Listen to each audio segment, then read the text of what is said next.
The sun is setting as I pull into the parking lot of the Crown Ridge Hotel, my hands gripping the steering wheel so tight that my knuckles ache. My heart is pounding, relentless drumbeat in my chest. I've never done something like this before, never thought I'd be the kind of man waiting to ambush his own wife. But here I am. It started 2 weeks ago when things didn't add up. Late nights, hushed phone calls, and a perfume that wasn't hers clinging to her clothes. Jessica, my wife of 10 years, had begun a series of lies that I tried to excuse until I couldn't anymore. I used to be a trusting man, the kind who believed in the vows we exchanged on our wedding day. Till death do us part. I trusted her, until I couldn't. It wasn't just suspicion. I followed the breadcrumbs. A friend at her work, someone I knew had an eye for Jessica, had left a voicemail on our home phone. It was late and the call was casual enough, but what stood out were his words, "Meet you at the usual place." I shouldn't have, but I checked her calendar. The words "conference call" and "team dinner" had appeared more than a dozen times in the past month, with little to show for her exhaustion when she came home. The pieces didn't fit.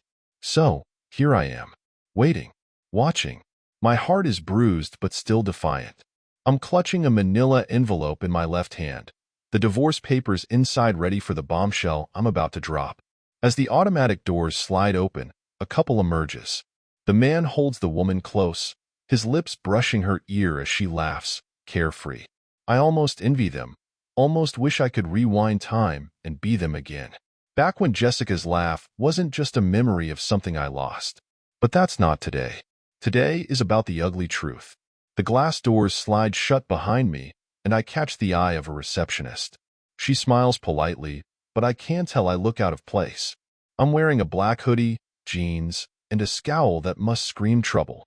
I step past her before she can ask if I need help, and my feet feel like lead as I head toward the elevator. Room 814. I have no idea what to expect when I get there. I know what I fear. Jessica wrapped in another man's embrace, her laughter not for me, but for someone else. The thought makes my chest tighten with a mix of rage and despair. But there's also hope, irrational, stupid hope, that I've got it all wrong, that this is some misunderstanding. My phone buzzes in my pocket, pulling me back to reality. It's a text from Jessica. "Won't be home tonight. Work emergency." The audacity of it almost makes me laugh. She's lying to me right this second, and she doesn't even know I'm in the building. That's when I realize my hands are trembling. I step into the elevator, the doors closing with a heavy sigh behind me. Each floor passes with a soft ding, and the tension coils tighter in my gut. I've rehearsed this moment 1,000 times, thought about what I'd say, how I'd confront her. But now, standing here in this silent, sterile elevator, I feel utterly unprepared. 8th floor, the automated voice chimes, and the doors slide open. This is it, my moment of truth. I step out, and the hallway feels too long, too bright. My heartbeat is deafening in my ears, a war drum that won't let me forget what I'm about to do. Room 814 looms ahead, the numbers glinting under fluorescent lights. This is where I find out if everything I believed in was a lie.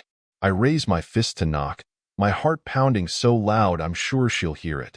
My fist hovers in the air, inches from the polished wood of the door. For a split second, I hesitate, my mind scrambling through the years of memories.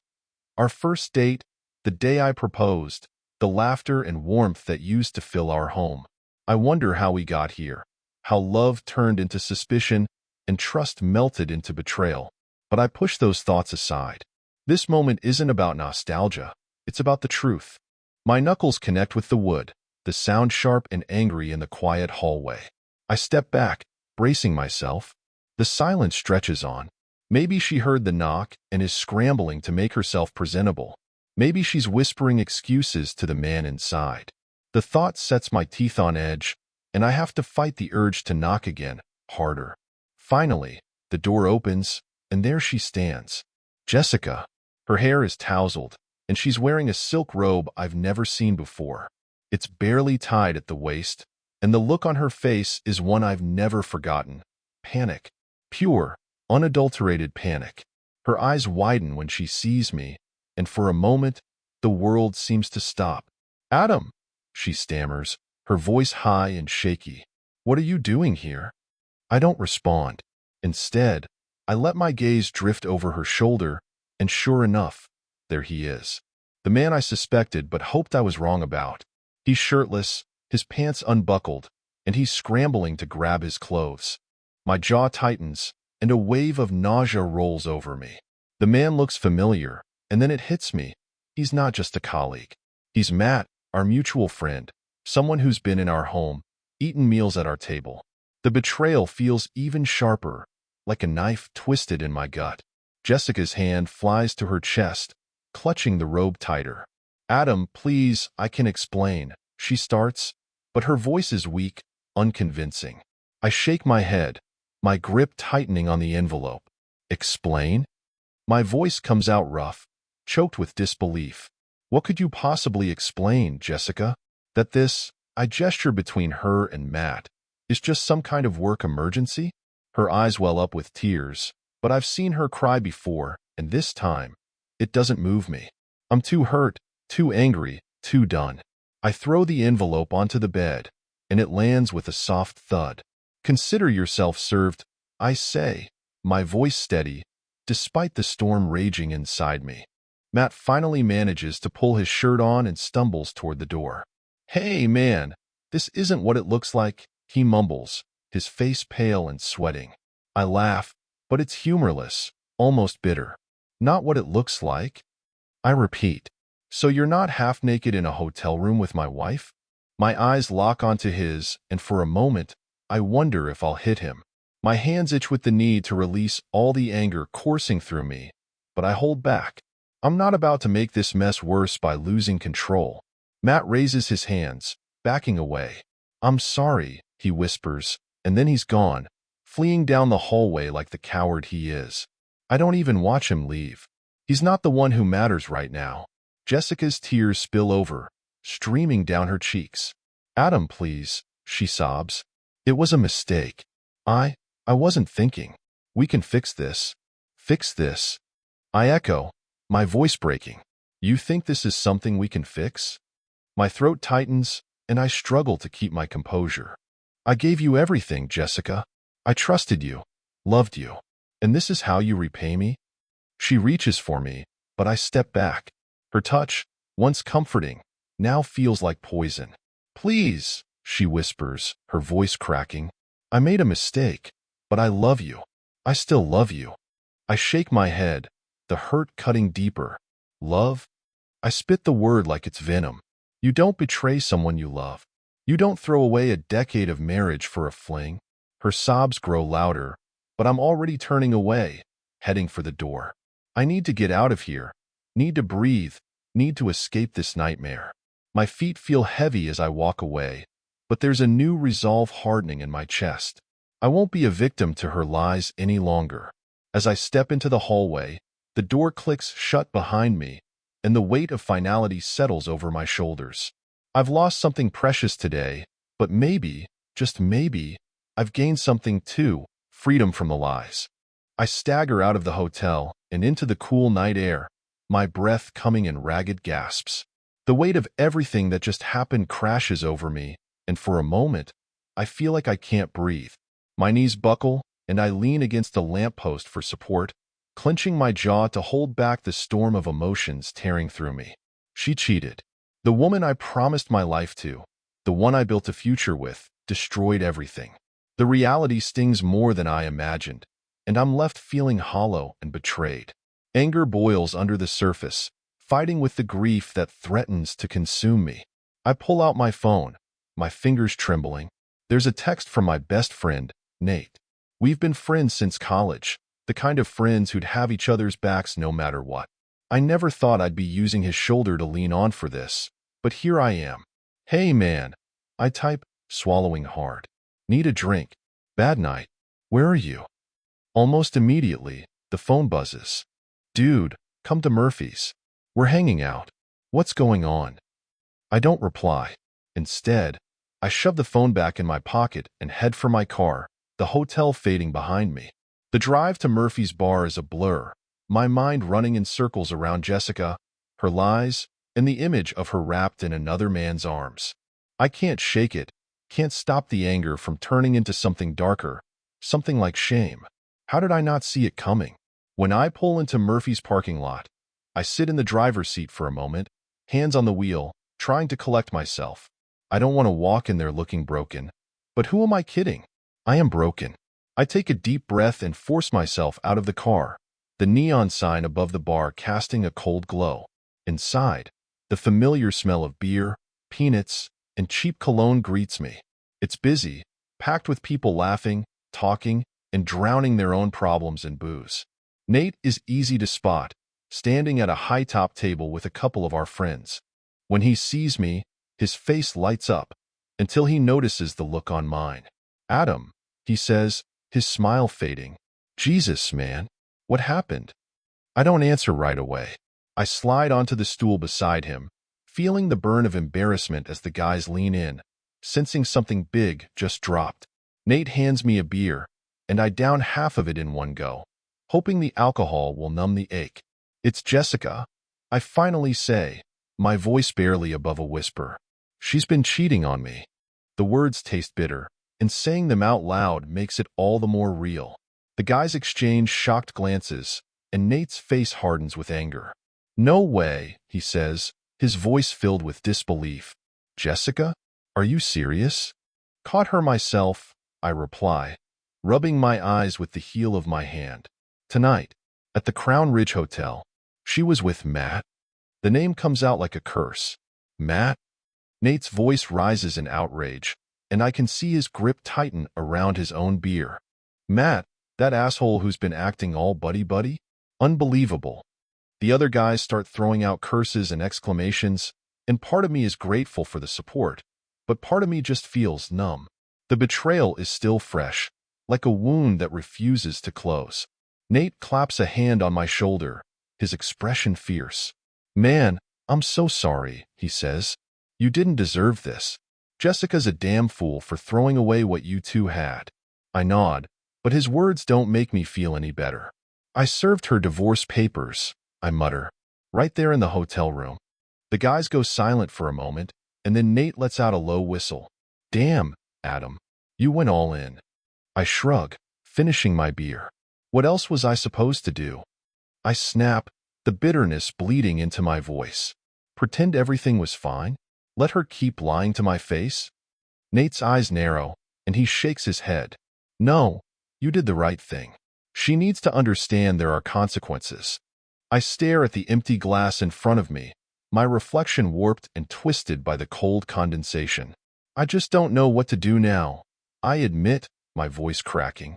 10 years, man. 10 years of my life. And now I'm standing here feeling like a fool. Nate leans in, his voice low but steady. "You're not a fool, Adam. She made a choice, and it's on her. But you? You have a choice now, too. You can let this break you, or you can use it to make yourself stronger." The weight of his words sinks in, and I realize he's right. I can't change what Jessica did, can't undo the betrayal, but I can decide where I go from here. I lift my chin, meeting his gaze. "Yeah," I say, a flicker of determination breaking through the pain. "I'm not going to let this ruin me." Nate raises his beer, and the guys follow suit. "To Adam," he says, "to standing strong, even when life kicks you down." We clink glasses, and for the first time all night, I feel the tiniest sliver of hope. The next morning, sunlight pours through my bedroom window, piercing my skull like a jackhammer. The remnants of last night's drinks are still swirling in my head, but they're nothing compared to the storm of thoughts that kept me up until dawn. Every time I closed my eyes, I saw her face. Jessica's wide-eyed panic, her desperate pleas, and Matt's pathetic attempts to explain. It all replays in a vicious loop, leaving me raw and restless. I swing my legs over the side of the bed and bury my face in my hands. Today is day one. The day I start rebuilding, even if I don't know what that looks like yet. My phone buzzes on the nightstand, and I half expect it to be another string of messages from Jessica. She called me nonstop after I walked out of that hotel room, her voice frantic on every voicemail. I stopped listening after the third one. I don't need her apologies. I need distance. But it's not Jessica. It's Nate. "You alive?" his text reads. Typical Nate. straight to the point. I smirk despite myself and reply, barely.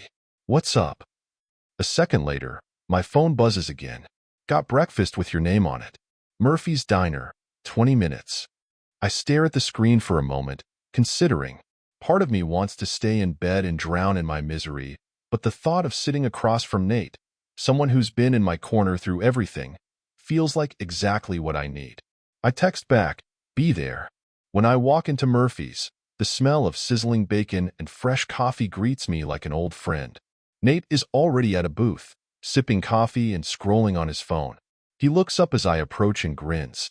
Glad you made it, he says, sliding a cup of coffee across the table toward me.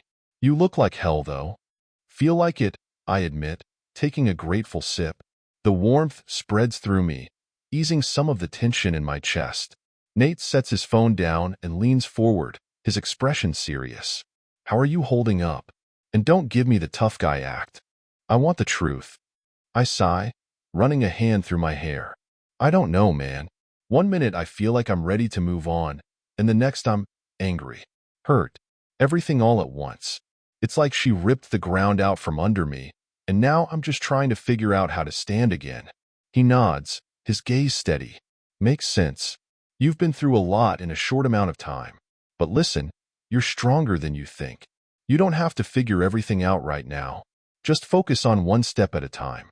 Yeah, I say, though the words feel hollow. One step at a time. Our food arrives, and for a few minutes, we eat in silence. The diner buzzes around us. Servers refilling coffee, customers chatting about their plans for the day. It's comforting, in a way, to be surrounded by normalcy, even if my world feels anything but normal right now. As I finish my pancakes, Nate clears his throat. So, what's the plan? You've got the divorce papers served, but what's next? That's the question, isn't it? I haven't thought much beyond that moment at the hotel. Now that it's over, I feel unmoored, like I'm drifting without a compass. I don't know, I admit. Guess I'll have to find a lawyer, figure out what happens from here. Nate smirks. Well, you're in luck. My cousin's a divorce attorney, and she's damn good. Want me to give her a call? I hesitate. The idea of dragging this mess into a courtroom feels overwhelming, but I know it's necessary. Yeah, I say finally. That'd be great. Done. Nate pulls out his phone and starts typing. I'll set up a meeting for you. In the meantime, you should probably focus on taking care of yourself. This isn't just about Jessica. It's about getting your life back, piece by piece. His words hit harder than he probably realizes. He's right, this isn't just about her. It's about me, about reclaiming the person I was before her betrayal tore me apart. For the first time, I feel a spark of determination flicker inside me. By the time we leave the diner, I feel lighter. Like the weight on my shoulders isn't quite as crushing as it was when I woke up. Nate claps me on the back as we walk to our cars. You've got this, he says. And you've got me, anytime you need it. I nod, gratitude swelling in my chest. Thanks, man. I mean it. As I drive home, I roll down the windows, letting the cool breeze wash over me.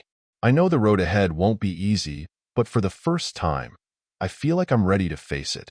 Back at home, the silence feels different now. Less like a prison and more like a canvas waiting to be painted. The house is still ours technically, but Jessica hasn't shown her face since last night, and I know it's only a matter of time before things get messy. There are reminders of her everywhere. Her favorite mug in the kitchen, the throw blanket she always curls up with on the couch. Part of me wants to gather everything that belongs to her and toss it out on the lawn, but I resist. Not yet. I head to the living room and slump onto the couch, my mind racing. The anger is still there, simmering beneath the surface, but now it's accompanied by something else, a sense of clarity. Jessica's betrayal might have blindsided me, but it doesn't define me. She doesn't define me. My phone buzzes on the coffee table, breaking the quiet. I grab it, expecting another message from Nate or a spam call, but the name on the screen makes my stomach twist. Jessica. For a moment, I debate ignoring it. What could she possibly say that I'd want to hear? But curiosity gets the better of me. I swipe to answer and press the phone to my ear. What? I say, my tone clipped.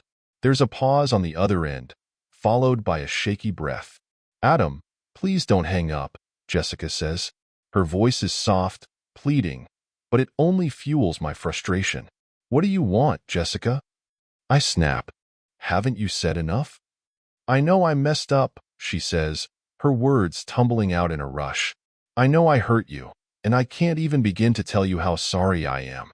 But Adam, please, just hear me out. I clench my jaw, my grip on the phone tightening. You had your chance to explain last night. Remember how that turned out? I'm done listening to excuses. Her voice cracks. It wasn't supposed to happen this way. Matt and I, we were stupid. I was stupid. I let things get out of hand, and now I've ruined everything. I laugh bitterly, shaking my head even though she can't see me. Ruined everything? That's the understatement of the year. Adam, I'm serious, she says, desperation seeping into her tone. I want to fix this. I know I don't deserve your forgiveness, but I'm begging you to give me a chance. Her words hit me like a sledgehammer, and for a moment, I'm speechless. Is she really asking for another chance? After everything she's done? I feel a flicker of something. Pity, maybe, but it's quickly drowned out by the anger that's been my constant companion since last night. No, I say firmly. You don't get a second chance, Jessica. Not after this. You made your choice, and now you have to live with it. Her silence on the other end is deafening, and I almost feel guilty for a split second. But then I remember the hotel room, the lies, and the betrayal, and the guilt evaporates. Adam, please, she whispers. I'll do anything. Counseling, therapy, whatever it takes. I'll prove to you that I can be better. I let out a long breath, my chest tight. This isn't about you proving anything, Jessica. It's about trust, and you shattered it. There's nothing left to fix. She starts to cry, the sound hollow and pitiful. I should feel something, sadness, anger, regret, but all I feel is relief. Relief that I'm finally standing up for myself, that I'm refusing to let her manipulate me any longer. I'm moving forward, I say, my voice steady. You should too. I hang up before she can respond, the weight of the conversation lifting as I set the phone down. For the first time, I feel like I have control, not over her, not over the past, but over my future. And that's enough. The next few days pass in a haze of paperwork, calls to lawyers, and sorting through the remnants of a life that no longer exists. Each step is both exhausting and cathartic. Canceling joint credit cards, dividing up finances, and figuring out what to do with the house. Every task reminds me of Jessica, but each one also feels like a step toward reclaiming my independence. Nate's cousin, Alyssa, turns out to be a godsend. She's sharp, no nonsense, and takes every detail I give her about the situation with a calm determination that makes me feel like I'm finally on the offensive. She signed the divorce papers? She asks during our first meeting, her eyes scanning the documents I handed over. She hasn't yet, I admit. I left them at the hotel. I guess I should follow up. Alyssa leans back in her chair, tapping a pen against her notepad. We'll need her signature sooner rather than later. If she stalls, we can escalate, but it's cleaner if she cooperates. I nod, feeling the weight of the process settle over me. I'll reach out and make it clear she doesn't have a choice. Good. Alyssa sets the pen down and folds her hands on the desk. One more thing. I recommend you stay out of the house for now. It's still technically a shared asset, and if she decides to come back, things could get messy. Messier than they already are? I ask with a bitter smile. Alyssa doesn't laugh. I'm serious, Adam. Find a place to stay until this is sorted. It's for your own peace of mind. Her words stick with me as I leave her office. I hadn't thought much about the possibility of Jessica coming back, but the idea makes my skin crawl. The house, once a sanctuary, now feels tainted. Maybe she's right. It's time to leave it behind, even if just temporarily. That evening, I call Nate. I need a favor, I say as soon as he picks up. Name it, he replies without hesitation. Do you have space at your place? Just for a couple of weeks while I figure things out? Of course, he says immediately. You don't even have to ask. Come by whenever. We'll get you set up. His generosity catches me off guard, and I pause for a moment, swallowing the lump in my throat. Thanks, man.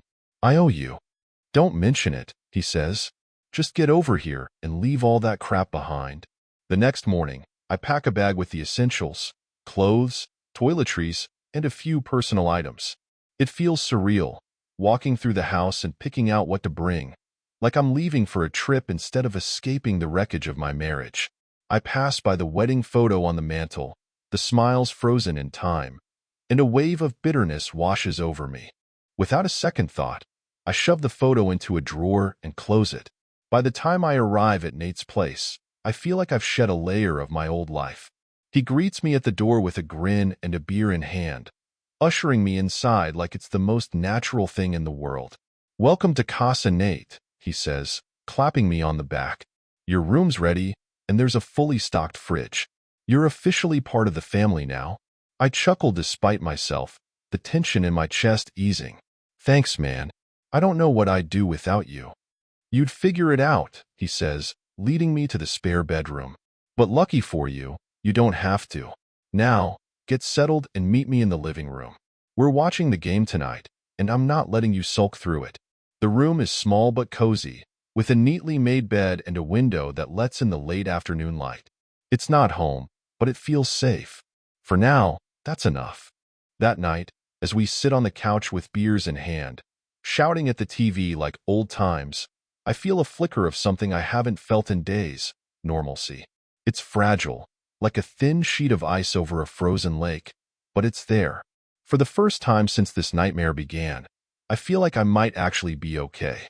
The following week, I fall into a rhythm at Nate's place. It's not much, but it's enough to keep me grounded.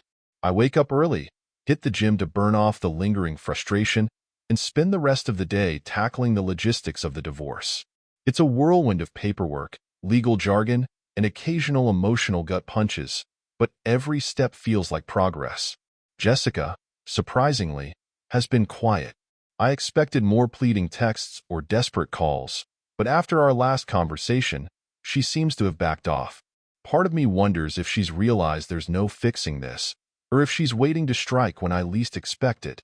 Either way, I'm grateful for the silence. One evening, I'm sitting on Nate's couch, flipping through emails on my laptop, when his voice cuts through the quiet. Hey man, he says, walking in with 2 beers. Got something to tell you. I glance up, raising an eyebrow. What's up? He hands me a beer and sits down, his expression serious. Ran into Matt today. The guy actually had the nerve to talk to me. The name alone makes my stomach churn, but I force myself to stay calm. What did he want? He wanted to apologize, Nate says, his tone dripping with sarcasm. Said he feels terrible about what happened and hopes you'll understand it wasn't planned. I let out a bitter laugh. Wasn't planned? That's rich. What did you say? Nate smirks, leaning back in his chair. I told him to stay the hell away from you, or he'd have more than guilt to deal with. A small grin tugs at the corners of my mouth. Appreciate it. Anytime, Nate says, raising his beer. But seriously, you don't need that guy anywhere near your life. Cut him off completely. I already have, I say, my grip tightening on the bottle. He's dead to me. The room falls silent, save for the faint hum of the TV. I stare at the beer in my hand, my thoughts swirling. The betrayal from both Jessica and Matt still stings, but the more time that passes, the more I realize I'm better off without either of them. They're the ones who ruined everything, not me. So, what's the next move? Nate asks, breaking the silence. I take a deep breath, setting the beer down. I think it's time to start fresh. Get my own place, focus on work, and rebuild. Good plan, Nate says, nodding. But don't rush it. You've been through a lot. Take your time. I will, I reply, though deep down, I'm itching to move forward. The sooner I can put Jessica and everything that happened behind me, the better. The next day, I start apartment hunting. It feels strange, scrolling through listings and imagining a life without Jessica, but it's also freeing. Each new possibility feels like a step toward reclaiming my independence. By the end of the week, I found a small but cozy place downtown, perfect for a fresh start. As I stand in the empty apartment, the keys cold in my hand, I take a deep breath. This is it, the first real step in rebuilding my life. The walls are bare, and the air smells faintly of paint, but it feels like mine. A blank slate. I spend the weekend moving in, with Nate's help, of course. The place slowly starts to feel like home, with a mix of new furniture and a few old pieces I couldn't bear to part with. By Sunday night, I'm sitting on my new couch, a pizza box on the coffee table and a beer in my hand, staring out the window at the city lights. For the first time in weeks, I feel a flicker of peace. The pain and anger are still there, lingering in the background, but they don't define me anymore. This is my life now, and I'm ready to make it mine again. The next chapter of my life begins with cautious optimism. The apartment is small but comfortable, the kind of place that feels more like a refuge than just a place to live. It's mine, and for the first time in weeks, I feel like I'm in control again. The morning sunlight filters through the blinds as I sip coffee on my couch, looking out at the city skyline. There's still a long road ahead, but I'm starting to see glimpses of what life might look like on the other side of all this. I throw myself into work, taking on extra projects to fill the void and keep my mind occupied. My boss notices the change, and for once, it's in a good way. "You've been on fire lately," she tells me during a meeting. "Whatever you're doing, keep it up."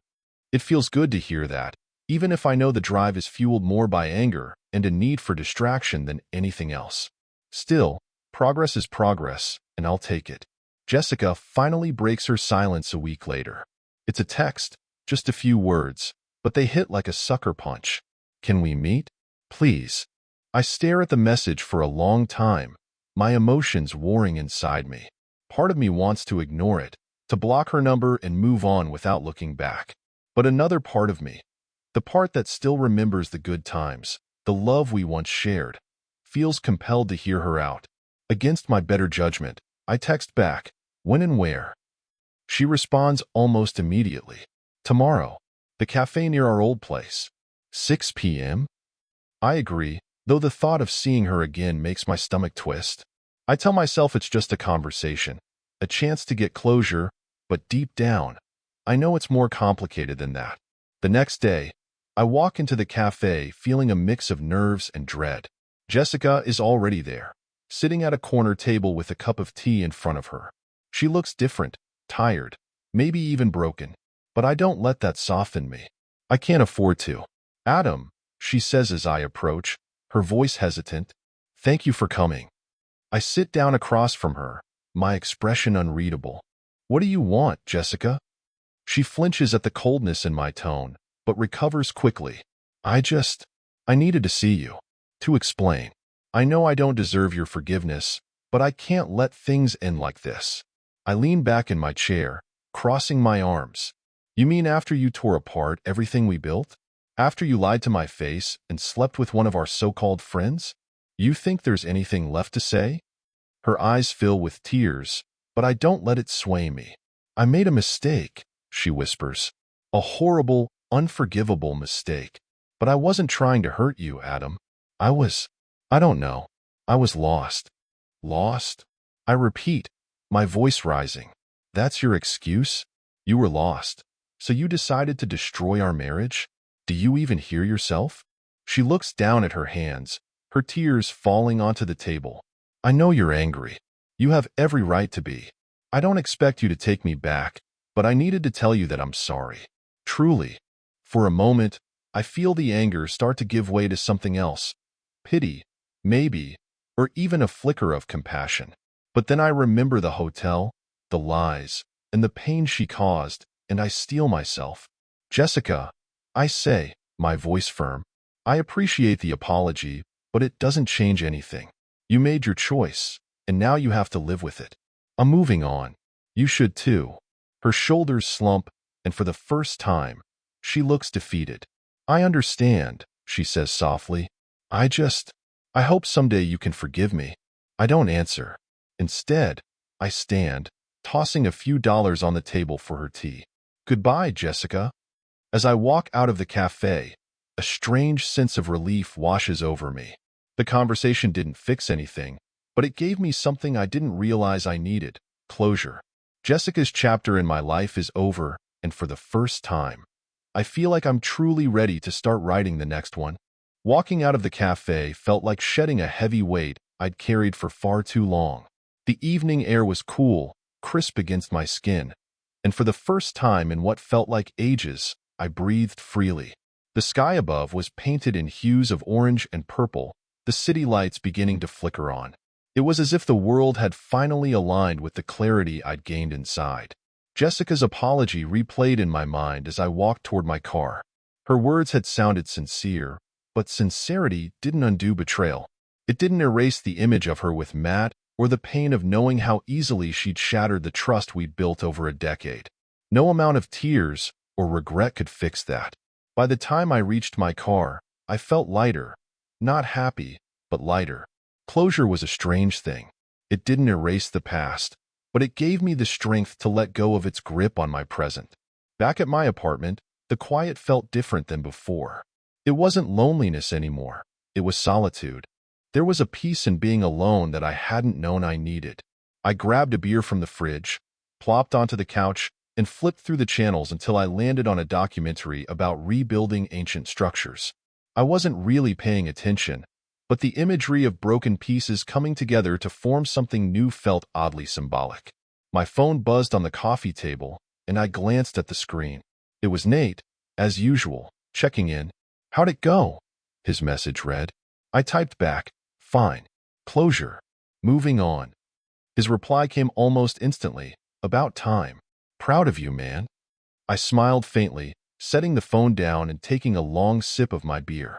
For the first time in weeks, I wasn't thinking about Jessica or Matt or the life that had crumbled around me. I was thinking about the future, what I wanted to build from here. The next morning, I wake up with a sense of purpose. It's strange, but liberating. There's no emotional fog hanging over me, no endless loop of questions or doubts. Instead, I feel focused, ready to take the next steps. First on the list is work. I throw myself into a new project, a high-profile case that requires long hours and meticulous attention to detail. It's exactly what I need. Something to pour my energy into, something that reminds me of what I'm capable of. Over the next few weeks, I start piecing my life back together, one small step at a time. I reconnect with old friends, people I hadn't seen in years because I'd been so wrapped up in my life with Jessica. It's surprising how easy it is to fall back into those friendships, how willing they are to welcome me back without judgment. I also start taking better care of myself. The gym becomes a sanctuary, a place where I can channel my frustration and emerge feeling stronger, both physically and mentally. Each session leaves me more confident, more in control. And then there's the apartment. Little by little, I turn it into a reflection of who I am now. The furniture is modern and minimal, the walls decorated with photos of places I want to visit.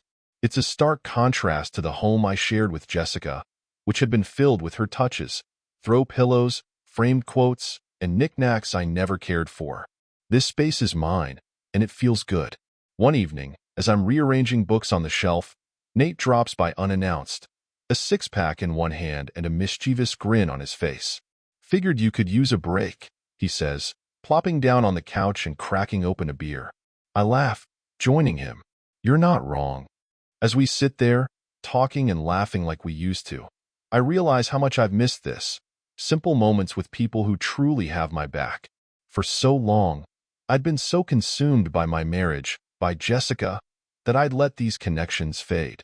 Now, I'm determined not to let that happen again.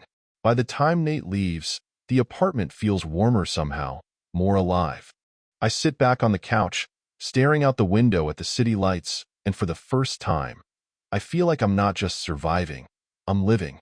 It's a quiet Saturday morning when I decide to tackle something I've been avoiding since moving into the apartment, unpacking the last box.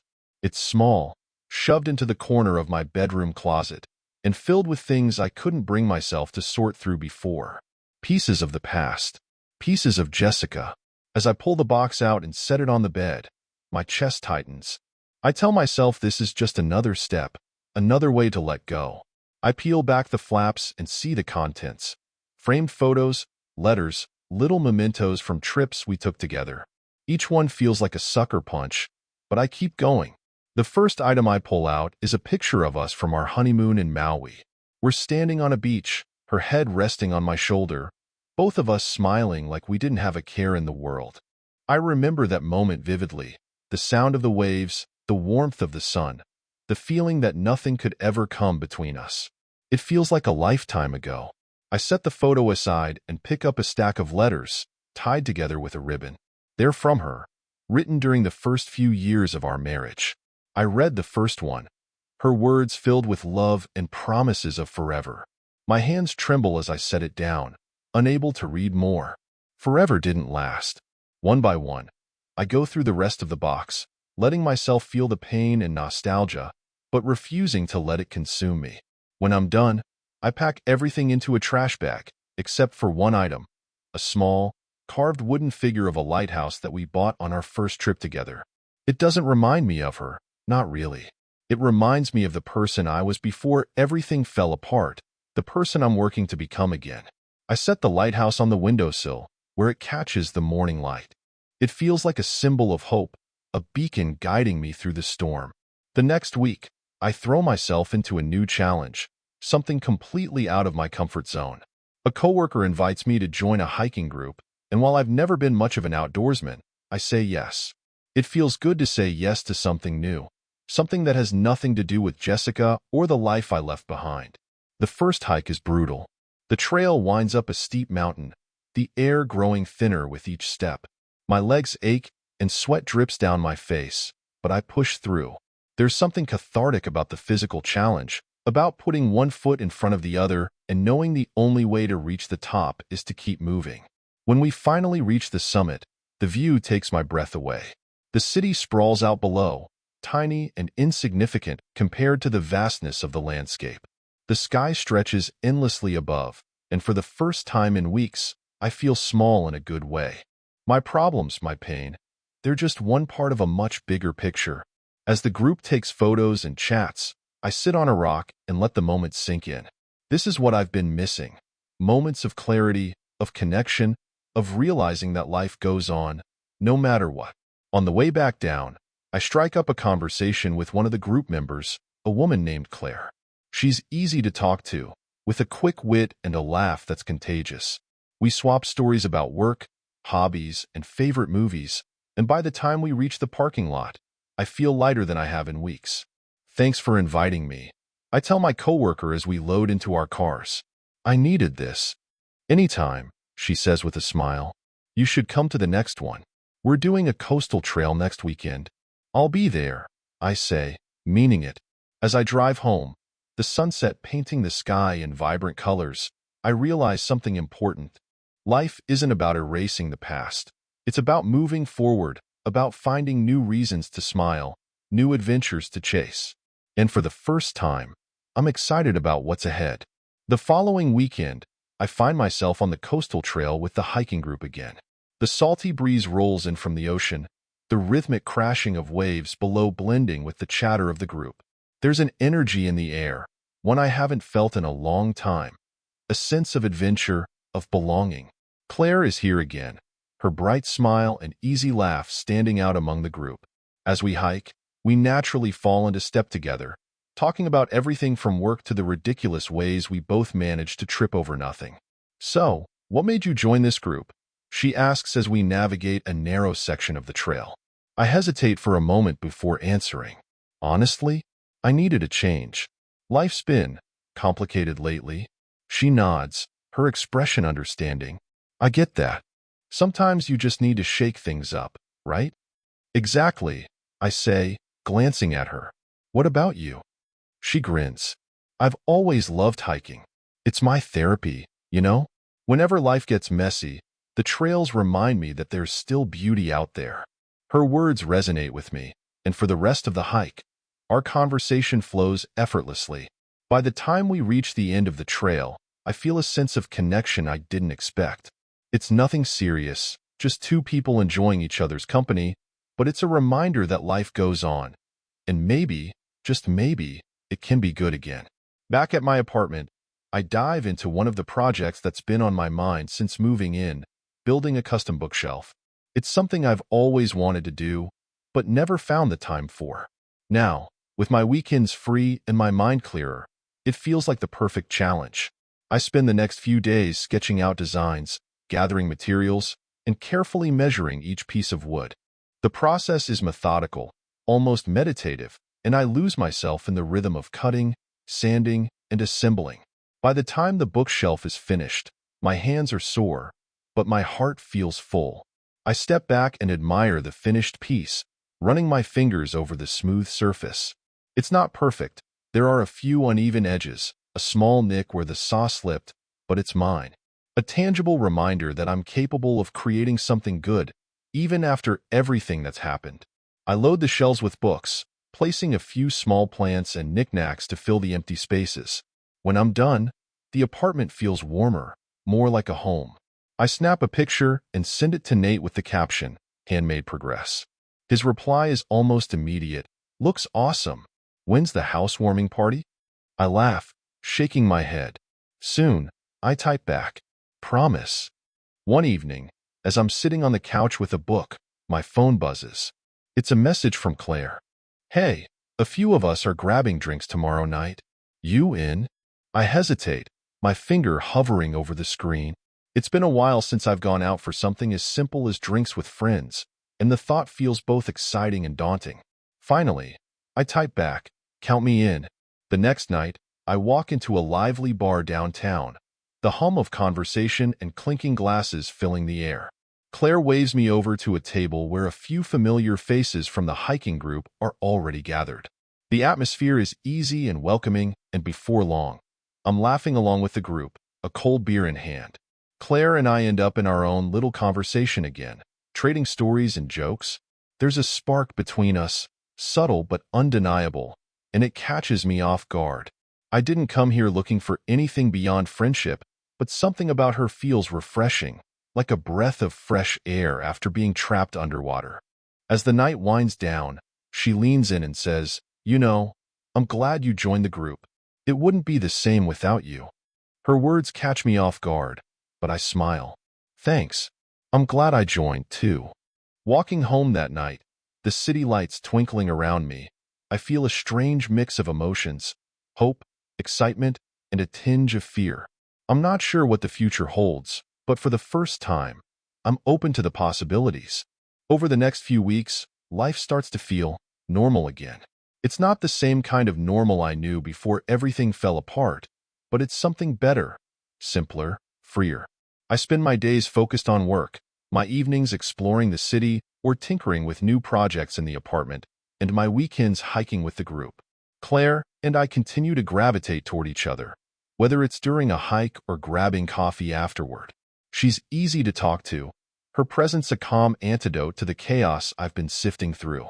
It's not romantic, at least not yet, but it's something I hadn't realized I was missing, genuine connection.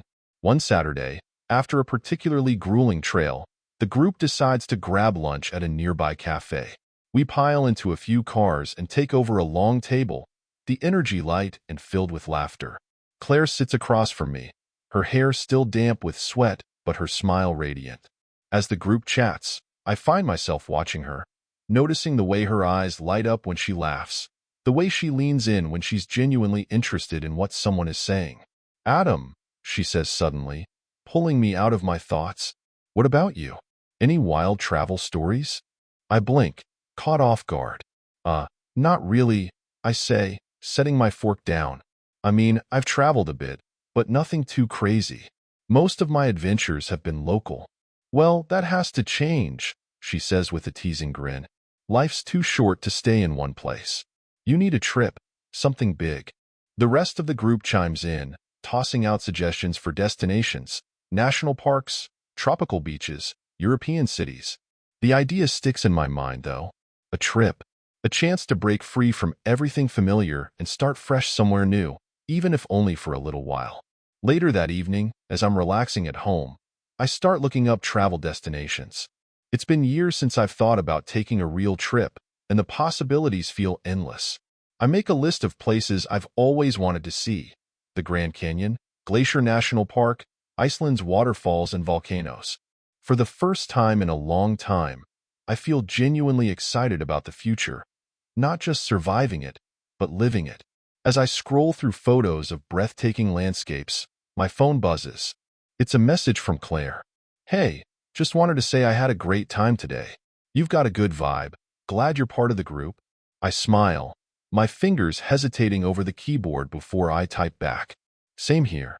You've made the group even better. Her response is quick, a simple smiley face, but it lingers in my mind longer than it should. A week later, I find myself in a situation I didn't expect, sitting across from Claire at a small Italian restaurant. It wasn't planned, not really.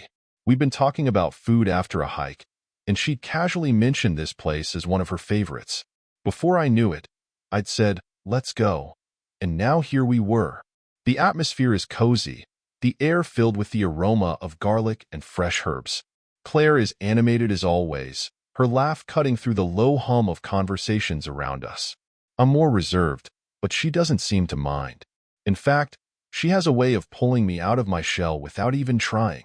"So," she says, twirling a forkful of pasta, "what's the next step for you? In life, I mean?" I pause, considering her question. Honestly, I don't know, I admit. I've been so focused on moving on from everything, I haven't thought much about what comes next. She nods thoughtfully. That's fair. Sometimes it's good to just take things one step at a time. What about you? I ask, shifting the spotlight. What's next for Claire? She smiles, a soft, almost wistful expression. More adventures, I guess. I've got this list of things I want to do. Hikes, trips, trying new things. Life's too short to sit still. Her words hit home, and I find myself nodding. Agreed. The conversation shifts to lighter topics after that, and by the time we leave the restaurant, I'm more relaxed than I've been in months. We walk to our cars, the cool night air wrapping around us. Thanks for tonight, she says, her smile warm. This was fun. It was, I agree. We should do it again sometime. Her eyes meet mine, and for a moment, there's something unspoken between us. Then she nods. Yeah, we should. As I drive home, my mind is buzzing. Claire wasn't part of the plan, but maybe that's okay. Maybe the best things in life aren't planned. The next few weeks feel like a turning point. Life is no longer a haze of recovery. It's a blend of discovery, small victories, and cautious hope. Claire and I start spending more time together, not deliberately, but naturally. A coffee here, a casual hike there. Each interaction feels effortless, like we've known each other for years. But it's not just Claire. I'm rediscovering myself in ways I hadn't thought possible. I sign up for a photography class, something I'd always been curious about but never made time for. The first time I pick up the camera, I feel a rush of excitement. Capturing the world through a lens feels therapeutic, like I'm seeing everything in a new light. Literally. One Saturday, after the group finishes a morning hike, Claire lingers as everyone else heads to their cars. The sky is overcast, the smell of rain heavy in the air, but neither of us seems in a hurry to leave. "Adam," she says, her voice softer than usual. "Can I ask you something?" "Of course," I reply, leaning against a nearby tree. She hesitates, kicking at a loose rock on the trail. "What's your biggest fear right now? I mean, in your life?" The question catches me off guard. I've spent so much time trying to move forward that I haven't stopped to reflect on what still holds me back. I glance down at the ground, the words forming slowly. Probably getting stuck, I admit. Letting the past define me. I don't want to be the guy who's just the sum of what went wrong. She nods, her gaze steady. "I get that. But from what I've seen, you're already moving forward. You're stronger than you think." Her words hit me harder than I expect. "Thanks," I say, meeting her eyes. "That means a lot." She smiles, a small, genuine smile that lingers as we walk back to the parking lot together. The connection between us feels stronger now, though neither of us says anything more about it. Some things don't need words. That night, as I sit in my apartment editing photos from the hike, I can't stop thinking about Claire's question. My biggest fear. It's a loaded one, but it also forces me to confront something I've been avoiding. Trust? I trusted Jessica completely, and that trust was obliterated. The idea of letting someone in again, of risking that pain, feels terrifying. But Claire is different. She's honest, grounded, and patient. She's not pushing for anything, just offering a steady presence in my life. I glance at my phone, debating whether to send her a message. After a moment, I type, "Thanks for today. I needed that." Her response comes quickly, "Anytime. You're easy to talk to." I smile, feeling a warmth I haven't felt in a long time. Maybe trust doesn't have to be all or nothing. Maybe it can grow, piece by piece, like everything else I'm rebuilding. A few days later, Claire invites me to join her for an evening at an art exhibit downtown. It's not something I'd typically go to, but the idea intrigues me. Plus, I can't deny that I want to spend more time with her. The gallery is buzzing when we arrive, the walls adorned with abstract paintings and sculptures that make me feel both fascinated and confused. Claire walks beside me, her eyes lighting up as she explains the meaning behind the pieces, her enthusiasm infectious. At one point, we stop in front of a painting, a sprawling landscape of a forest shrouded in fog. It's hauntingly beautiful, and I can't look away. "It's about finding clarity," Claire says softly, reading my thoughts, "even when things feel murky." I glance at her, and for a moment, the noise of the gallery fades away. "I think I needed to see this," I say, my voice quiet. She smiles, her gaze lingering on mine. "Me too." As we leave the gallery that night, walking side by side through the cool night air, I realize something important. I don't know where this thing with Claire is going, but for the first time, I'm not afraid to find out. The days start blending into weeks, and for the first time in what feels like forever, life feels steady. Not perfect. There's still the occasional pang of anger or sadness when I think about Jessica, but steady. My routines are solid. My photography is blossoming into a passion, and Claire has become a constant, and I'm not sure how I feel about that yet. One evening, I'm in my apartment editing photos from our last hike when my phone buzzes. It's a text from Claire, "Clear skies tonight. Want to do some stargazing?" I stare at the message for a moment, the idea tugging at something in me. Stargazing. Simple, spontaneous, unburdened by expectations. It's the kind of thing I haven't done in years.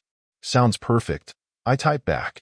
An hour later, we're parked at the edge of a secluded field just outside the city. The air is crisp, the stars scattered across the sky like glitter on velvet. Claire spreads out a blanket, and we sit side by side, leaning back to take in the view. "It's beautiful," I say, my voice low. "It always is," she replies, her eyes reflecting the starlight.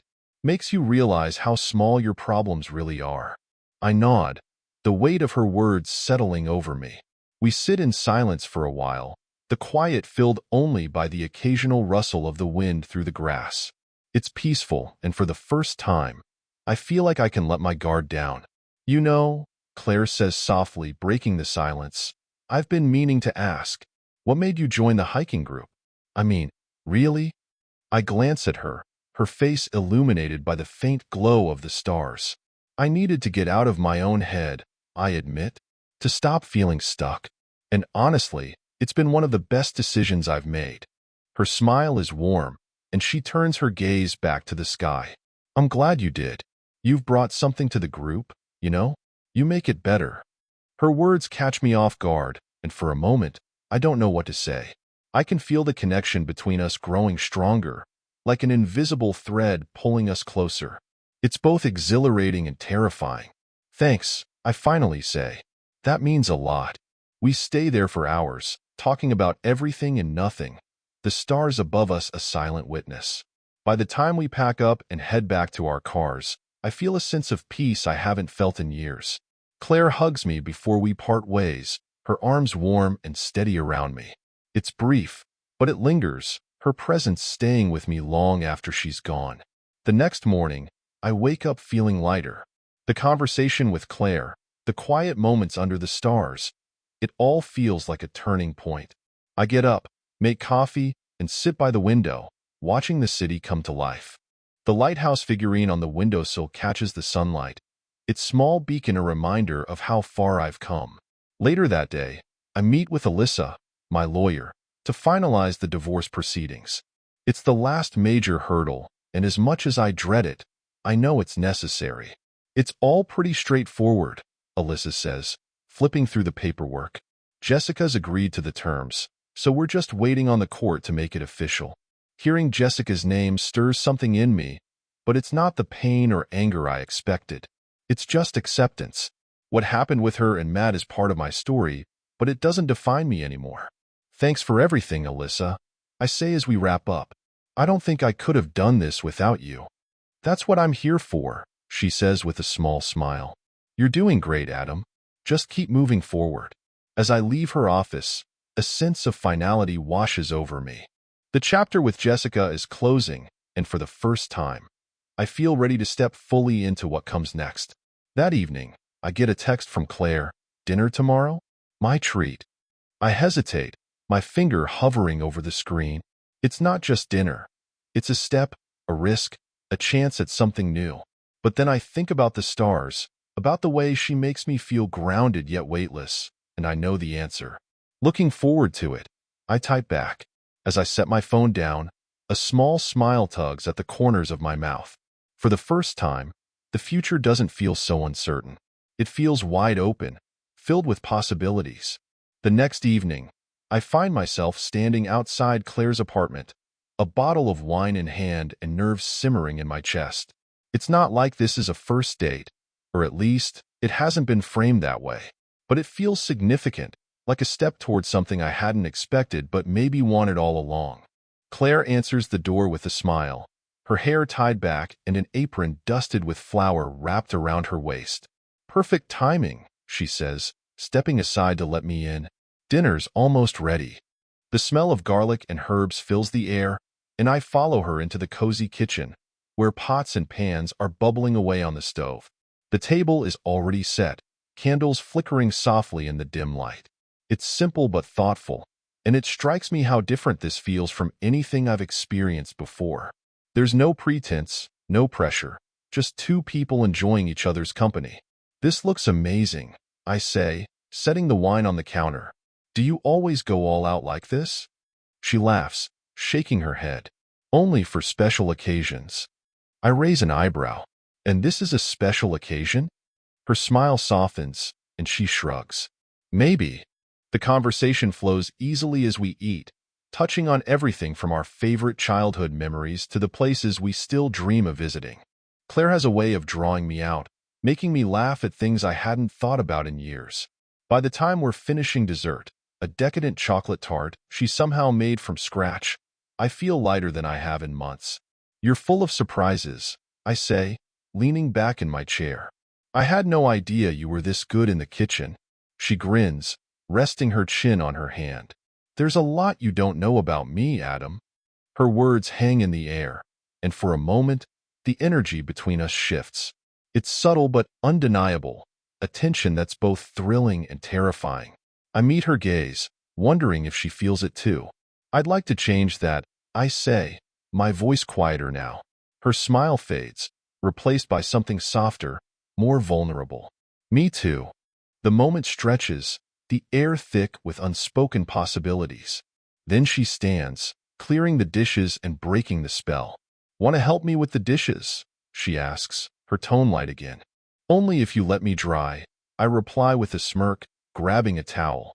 As we work side by side, rinsing and drying the plates, I realize how easy this feels. There's no awkwardness, no need to fill the silence with meaningless chatter. It's comfortable, natural, and I can't remember the last time I felt this way with someone. When the last dish is put away, Claire leans against the counter, her arms crossed. So, what now? She asks, her eyes searching mine. The question catches me off guard, but I know she's not just asking about tonight. She's asking about us, about where this is going. And for the first time, I feel ready to answer. I don't know, I admit, but I'd like to find out. Her smile returns, small but genuine. Me too. The evening ends with a hug that lingers a little too long, her warmth sinking into me like sunlight after a long winter. As I walk back to my car, I feel a strange mix of emotions, excitement, fear, and something I can only describe as hope. The next day, I wake up with a renewed sense of purpose. I throw myself into work, tackle a new photography project, and even reach out to an old friend I haven't spoken to in years. Each step feels like a piece of the puzzle falling into place, like I'm slowly but surely building the life I want. Claire and I continue to spend time together, and each interaction deepens the connection between us. It's not rushed or forced. It's steady, like the rhythm of a heartbeat. And with each passing day, I find myself letting go of the past a little more, making room for what's ahead. One evening, as we sit on her couch watching a movie, Claire turns to me, her expression thoughtful. "You know," she says, "you've come a long way since I first met you." I chuckle. "You think so?" She nods. "Absolutely. You're stronger now, more open. It's inspiring." Her words warm something in me, and I realize she's right. I have come a long way.